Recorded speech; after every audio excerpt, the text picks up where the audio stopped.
palavra que Deus colocou no meu coração será uma palavra assim bastante forte para hoje.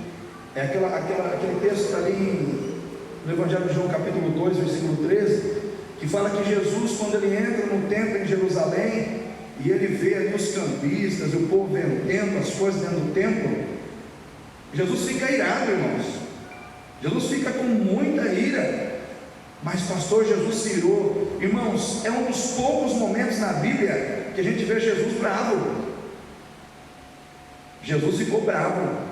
Jesus pegou um chicote, e o texto chama purificação do templo. Ele não purificou o templo com água, com sabão, ele purificou o templo com um chicote, né? E a gente não tem o hábito de olhar para Jesus, o Jesus que a gente mentaliza, o Jesus que a gente idealiza na nossa cabeça, é um Jesus sempre amoroso, sempre calminho, sempre tranquilo, mas a gente não pode esquecer desse Jesus que entrou no templo e agiu de uma forma muito enérgica com as pessoas que estavam ali.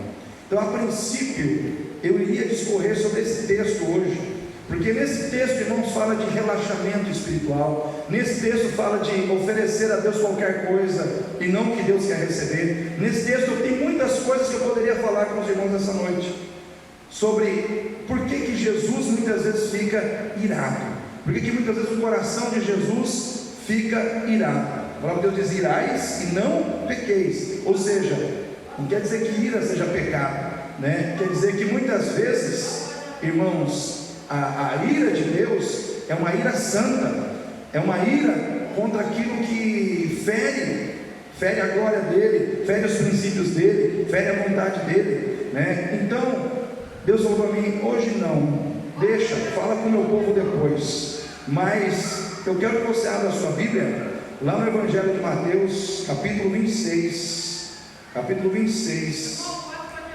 36. Depois você pergunta. Agora nós vamos ler a palavra de Deus. Depois de terminar o culto, você pode me perguntar à vontade. Mateus 26, 36. Mateus 26, 36. Abra a sua Bíblia lá e vamos pensar naquele que nós exaltamos aqui agora há pouco, com hinos, com cânticos espirituais no nosso coração, que é Jesus. Mateus 26, 36, diz assim a palavra de Deus: Então chegou Jesus com eles a um lugar chamado Getsêmani, e disse aos seus discípulos: Assentai-vos, enquanto vou além orar.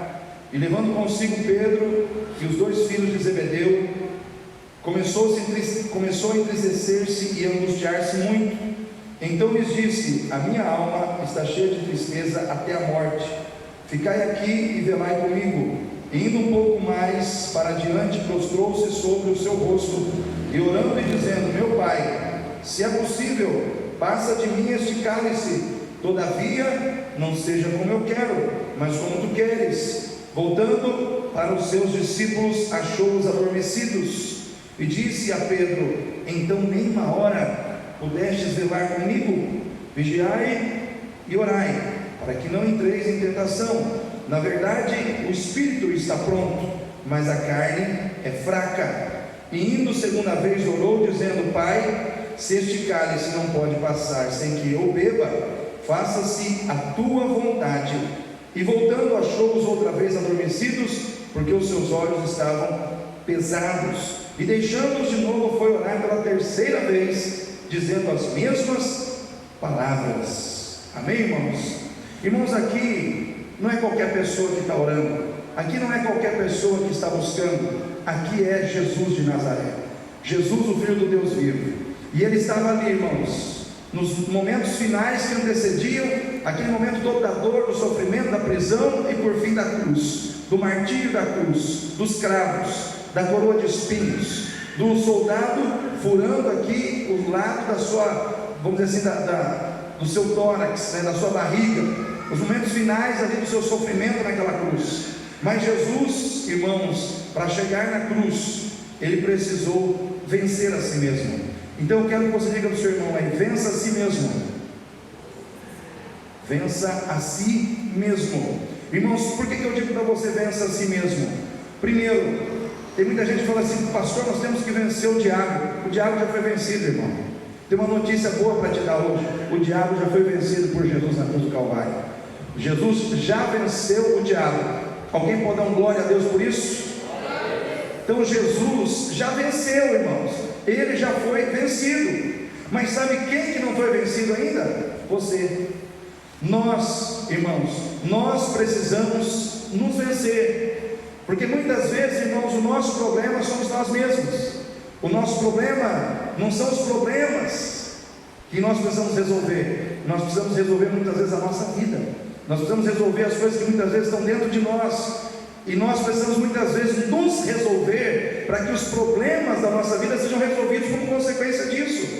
Irmão, Jesus, ele estava indo para a cruz, e ele precisava, mesmo sendo filho de Deus, não tendo pecado, não tendo falhas, mas ele tinha uma humanidade de carne, como eu e você. Ele era, irmãos, uma pessoa suscetível aos desejos da carne, né? Ele era uma pessoa suscetível, irmãos, às vontades da carne. Tanto é que ele diz assim: vigiai e orai para que não entreis em tentação. Porque na verdade o espírito está pronto, mas a carne é fraca. Ou seja, Jesus está dando um toque no povo. Ó, tudo que eu estou falando para vocês aqui está relacionado a uma luta contra a carne, uma luta contra a carne.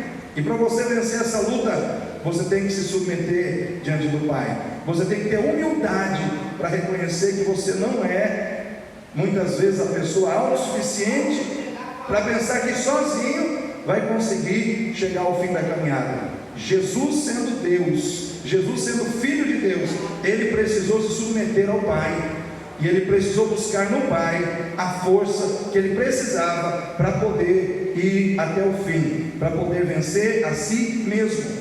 Nós estamos vivendo um tempo, irmãos, em que todos nós temos que ir para a cruz. Sabia que você que está aqui nessa noite precisa ir para a cruz? A cruz representa o lugar onde nós morremos para o mundo, para vivermos, irmãos, inteiramente para Deus. Todos nós somos chamados para a cruz. Todos nós somos chamados para carregar uma cruz. Tanto é que Jesus diz: aquele que quiser vir após mim, negue-se a si mesmo, tome a cada dia a sua cruz e siga-me. Ou seja, ele diz: assim como eu carreguei uma cruz, você também tem uma cruz para carregar, né? Assim como eu carreguei a cruz, você também tem a sua, e você precisa seguir os meus passos. Nós não podemos carregar a cruz, irmãos, sem seguir a Jesus, porque só Jesus sabe como fazer isso. Amém, irmãos? Só Jesus tem experiência nesse negócio de carregar a cruz. Só Jesus tem experiência nesse negócio de ir até o fim na cruz. Nós precisamos seguir a Jesus. E Jesus, irmãos, ele venceu a si mesmo, porque ele não aceitou ser dominado pelos sentimentos negativos da sua carne. Ele não aceitou, irmãos, ser dominado por qualquer sentimento maligno que muitas vezes a carne queria plantar no coração dele, né? Ele queria, irmãos, fazer a vontade do Pai, mas a carne não queria. A carne muitas vezes ela é egoísta. A carne muitas vezes, irmãos, ela é, vamos dizer assim, ela pensa na sua autopreservação, ela pensa naquilo que ela quer, né? E não naquilo que Deus quer. Então nós que estamos aqui hoje precisamos, irmãos, vencer a vontade da carne, né? Então nesse momento nós precisamos parar para pensar nisso.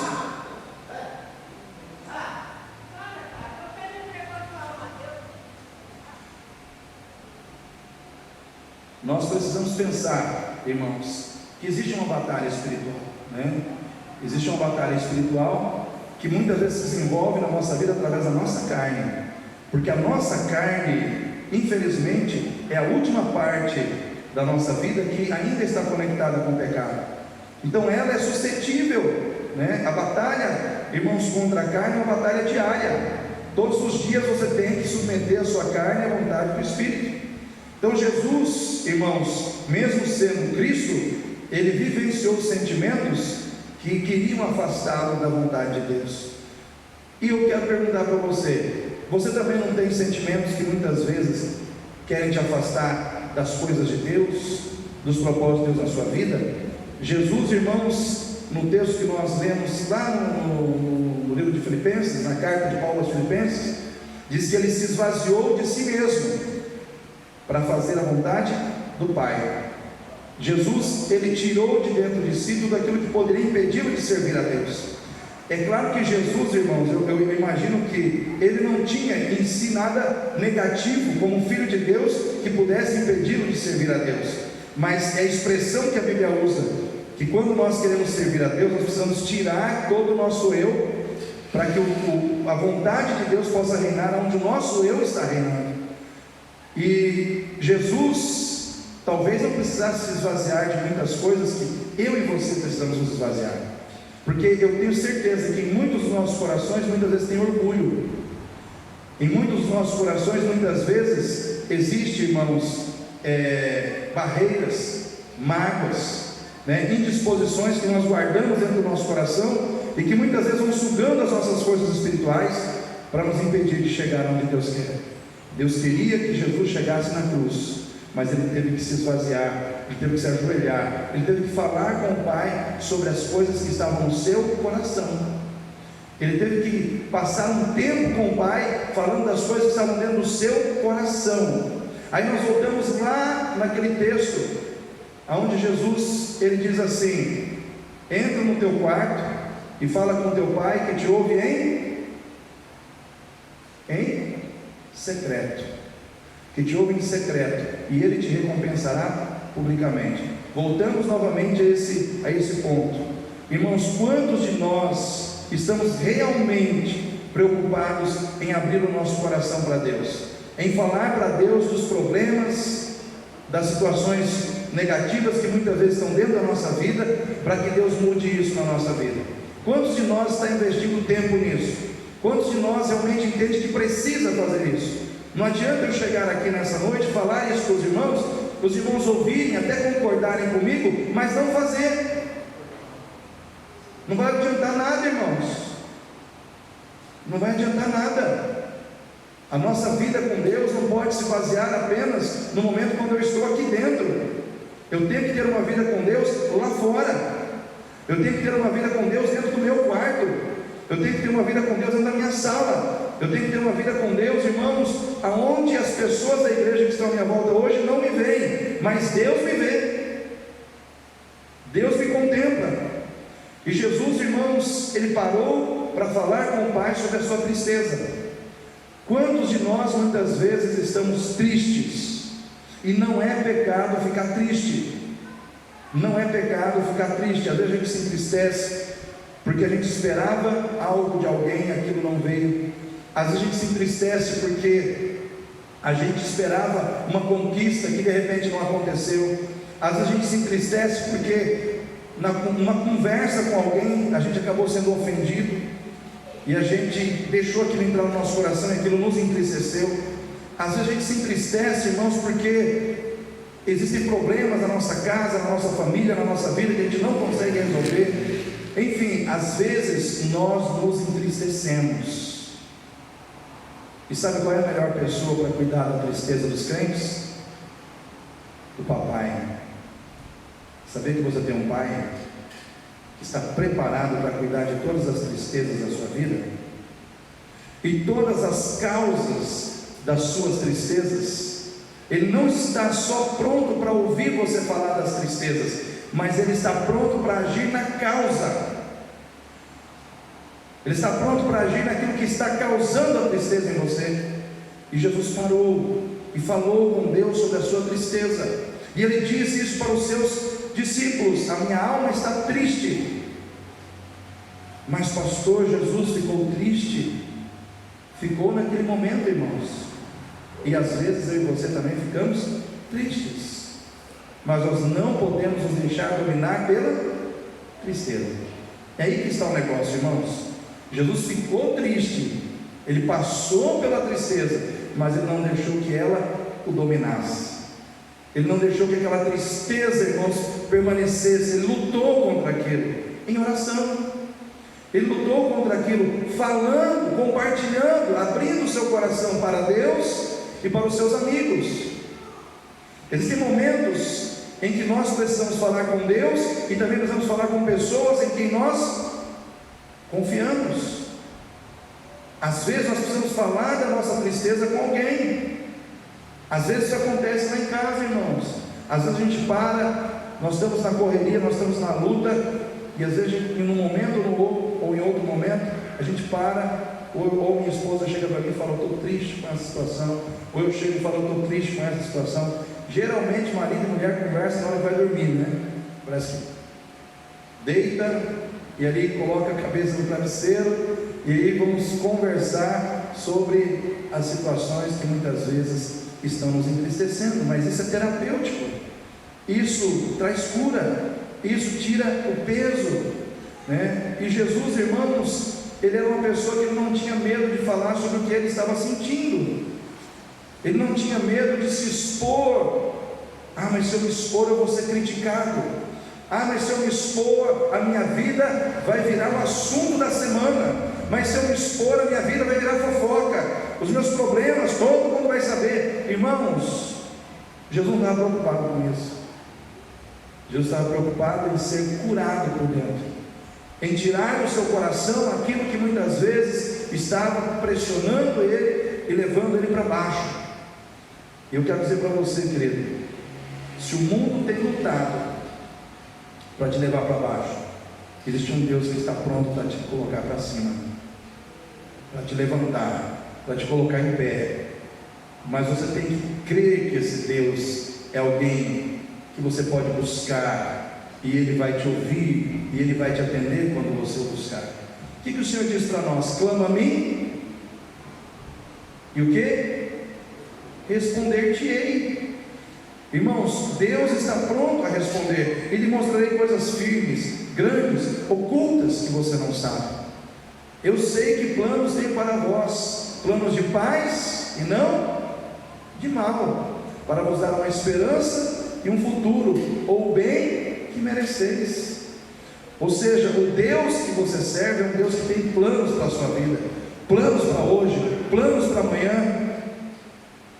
Ele é um Deus que está pronto a ouvir. Ele ainda diz assim: os meus ouvidos não estão agravados para que eu não possa ouvir, e nem minha mão encolhida para que eu não possa salvar. Então essa é a atitude de um Deus que está dizendo: eu tenho ouvidos para ouvir você, e tenho mãos para estender sobre a tua vida, para salvar você na sua necessidade. Então, querido, vença você mesmo sendo uma pessoa mais dependente de Deus e menos dependente de você mesmo. Sabe qual é o problema do crente moderno? Autossuficiência. Você analisa a vida do crente de hoje, o dia inteiro, tudo que ele faz o dia inteiro. Aí ele trabalha, ele dirige, ele conversa, ele fala sobre futebol, ele assiste filme, ele faz um monte de coisa. Aí você vai ver o tempo de oração dele. Irmãos, tem crente que não tem 1 minuto de oração, às vezes num dia. Isso mostra que você está muito mais centrado em você e muito mais dependente de você do que do Deus que você serve. Jesus passou uma noite inteira na dependência do Pai, para que ele pudesse ir para a cruz. Você acha que eu e você não temos que nos vencer? Você acha que vir para a igreja hoje, irmãos, para algumas pessoas não é um desafio? Já foi mais fácil vir para a igreja antes, sim ou não, irmãos? Já foi mais prazeroso vir para a igreja antes, já foi mais fácil estar no culto antes. Hoje, para muitas pessoas parece que está mais difícil. Por quê? Porque nós estamos mais distantes de Deus, porque nós estamos aprendendo a viver mais longe de Deus. Irmãos, nós estamos vivendo um tempo em que nós estamos perdendo valores. O diabo está roubando a gente e a gente não está vendo, né? Porque o diabo ele veio para roubar. Primeiro, ele veio para roubar. Então o primeiro verbo da indicação do diabo é roubo. O que o diabo está roubando dos crentes? Fervor espiritual. O que o diabo está roubando dos crentes? O tempo, né? Porque para você orar você precisa de tempo, sim ou não, irmãos? Para ler a Bíblia você precisa de tempo, para estar na igreja você precisa de tempo. Tudo envolve a questão do tempo, tudo gira em torno dos ponteiros no relógio, tem que ter tempo. Mas quando a gente precisa, a gente não tem que ficar esperando, a gente tem que fazer tempo para Deus. Jesus estava cansado, irmãos, mas cansado ele estava buscando a Deus. Os discípulos estavam com os olhos, como que os olhos dos discípulos estavam, irmãos? Sobrecarregados de sono. Eles estavam cansados, eles estavam exaustos, irmãos, porque, irmãos, o povo não dava descanso para Jesus, nem para os discípulos, era o dia inteiro. Aonde Jesus ia, o povo ia atrás. Jesus ia para um lugar, o povo ia atrás de Jesus. Jesus entrava num barco para passar do outro lado, o povo dava a volta, dava um jeito e encontrava com Jesus. Ou seja, irmãos, a rotina de Jesus era ou não era cansativa? Vou perguntar uma coisa para vocês, irmãos: lidar com os problemas dos outros é ou não é cansativo? A gente fala assim: pastor, eu não estou dando conta nem dos meus. Aí de repente alguém traz um caminhão de problema para você e fala: resolve para mim aí, né? Era assim que as pessoas faziam com Jesus. Aí ele chega, irmãos, no momento em que ele sabe que ele vai ser traído, ele chega no momento em que ele sabe que ele vai ser preso, que ele vai ser levado, que ele vai ser surrado, castigado, açoitado, posteriormente crucificado e morto. E esse peso todo vem sobre ele. Aí tem o peso do cansaço do dia, e aí tem o peso, irmãos, da preocupação com tudo aquilo que ele vai viver. E o que ele faz? Busca o Pai. Irmãos, nós temos que buscar o Pai, porque muitas vezes dentro da tua casa as coisas não estão como você gostaria que estivesse, porque está faltando mais da presença do Pai ali. A presença do Pai sobre a vida de Jesus lhe deu forças. A presença do Pai sobre a vida de Jesus lhe deu renovo. A presença do Pai sobre a vida de Jesus reanimou e reavivou as suas forças. A presença do Pai na sua vida, querido, vai fazer a diferença no seu cansaço, no seu estresse, nas suas tristezas, nas suas angústias. Por isso que nós temos que ter esse culto, um culto de libertação, porque aqui nós precisamos encontrar com esse Pai. Mas você não pode esperar que só esse culto seja, vamos dizer assim, a salvação da lavoura, né? Esse culto é importante, mas esse culto ele tem que levar você a levar o culto com você. O culto tem que estar presente na sua vida todos os dias. Porque, irmãos, se nós ficarmos dependendo só de sexta-feira para a gente ficar mais avivado, ficar mais renovado, nós estamos enrolados. Irmãos, na minha vida, na minha casa, se eu não busco todos os dias, eu não tenho condição de estar aqui pregando para vocês. Eu estou sendo bem sincero, irmãos, eu não tenho condição de estar aqui. Por quê? Porque me falta forças, me falta ânimo, me falta coragem, em muitos momentos. Mas pastor, como é que o senhor está aí? Eu estou aqui porque existe um Deus para me fortalecer. Existe um Deus de quem eu dependo em oração. Eu busco, eu me ajoelho, eu me prostro, eu falo com Ele, eu rasgo meu coração diante de Deus. Falo: Senhor, dá uma forcinha aí, manda uma forcinha a mais aí, papai. Essa semana está mais difícil, né? Renova as minhas forças, porque é assim, irmãos, que nós vencemos. Jesus, para vencer a si mesmo, Ele não aceitou depender da busca dos outros para que Ele buscasse ao Pai. Irmãos, se Jesus fosse olhar para os discípulos, se os discípulos buscarem, eu vou buscar. Irmãos, o que aconteceria? Ele buscaria? Ele ia dormir, irmãos. Tem gente na igreja que é assim. Tem gente que ela age da seguinte maneira: se o outro for, eu vou. Se o fulano orar, eu oro. Se o fulano ler a Bíblia, eu leio. Se o fulano cair no poço, eu caio também. É aquela pessoa que ela vai pelo que a multidão está fazendo. Só que nesse caso aqui, a multidão não estava fazendo nada. Jesus precisou se posicionar e dizer: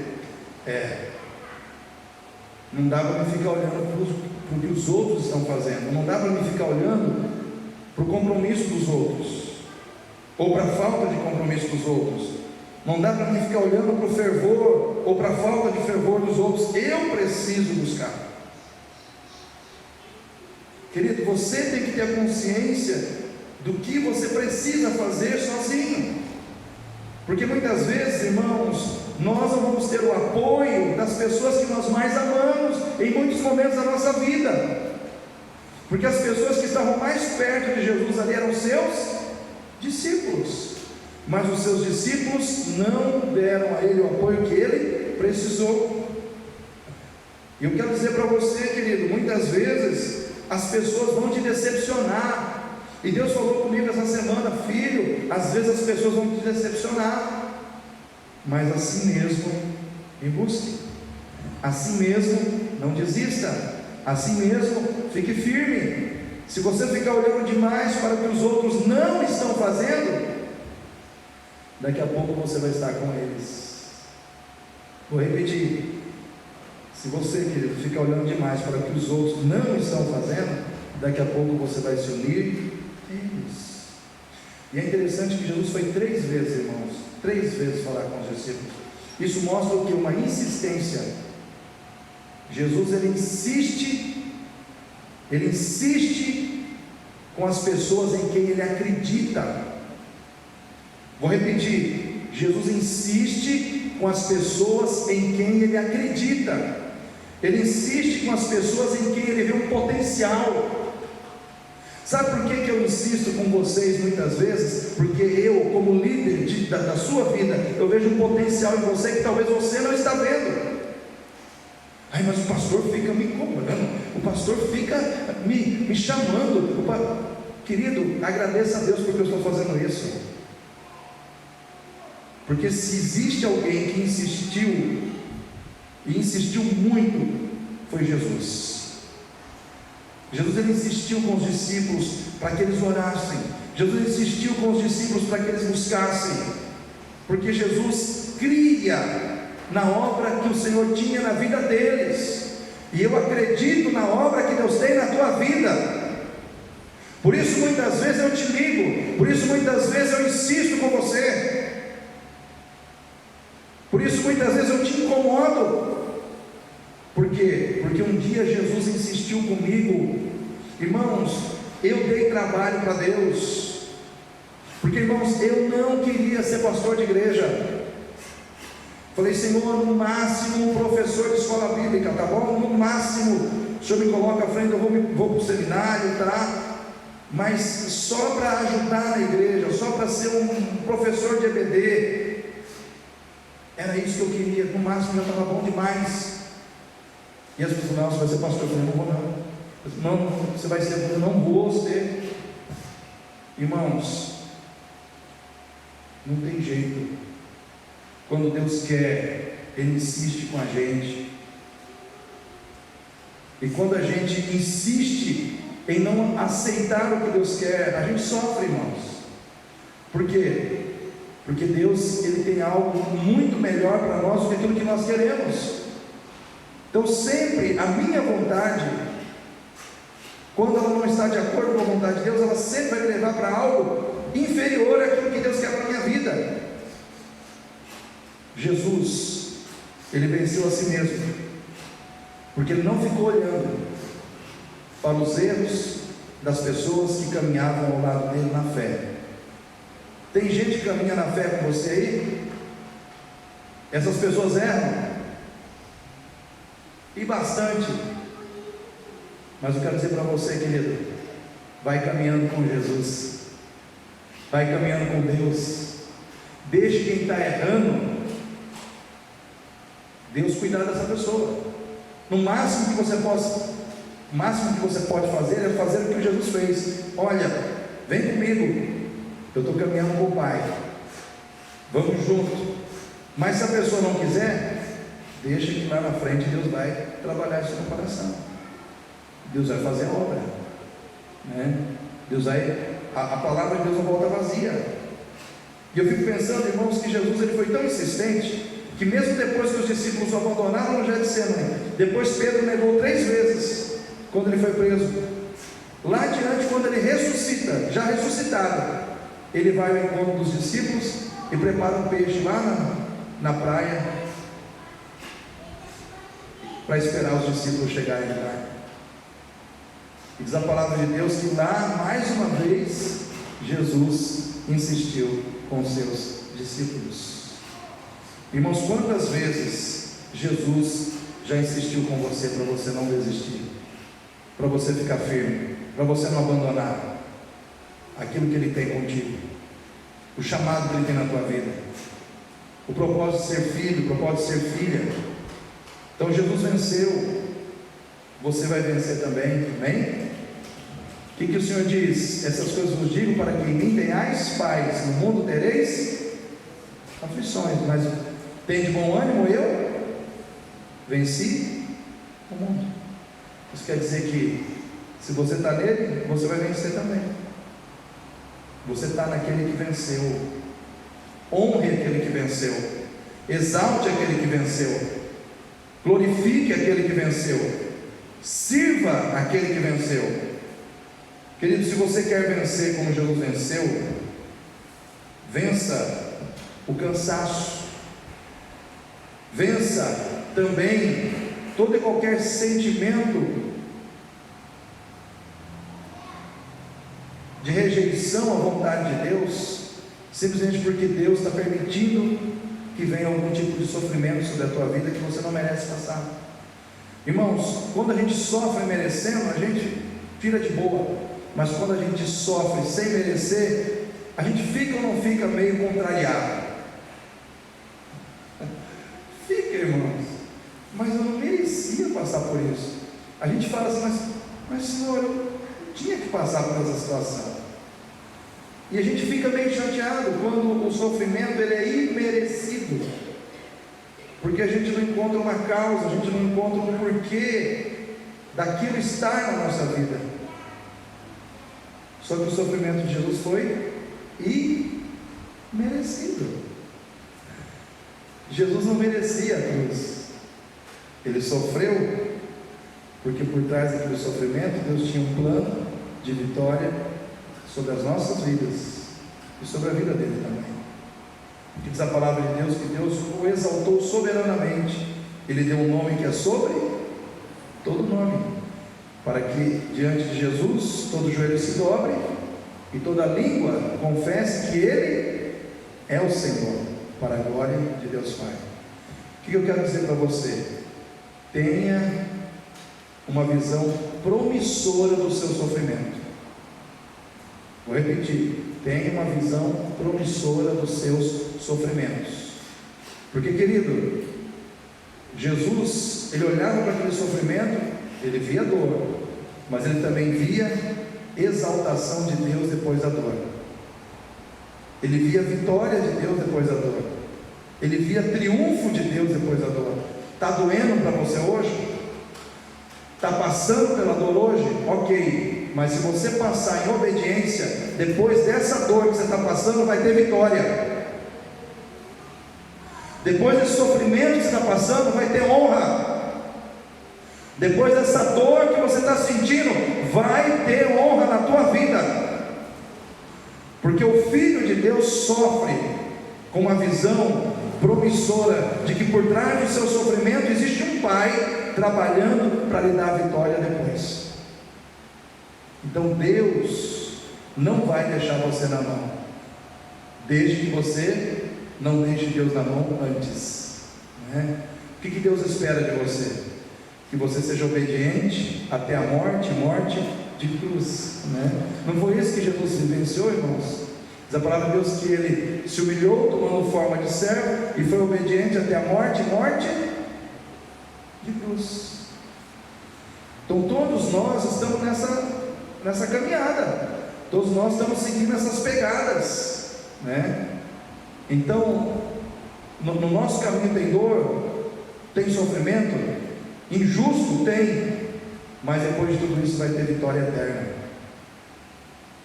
vai ter honra, vai ter vitória.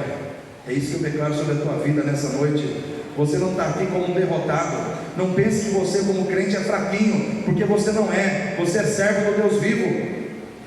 Você é uma pessoa ungida, você é uma pessoa separada por Deus, você é uma pessoa por quem Deus derramou o sangue do seu Filho na cruz do Calvário.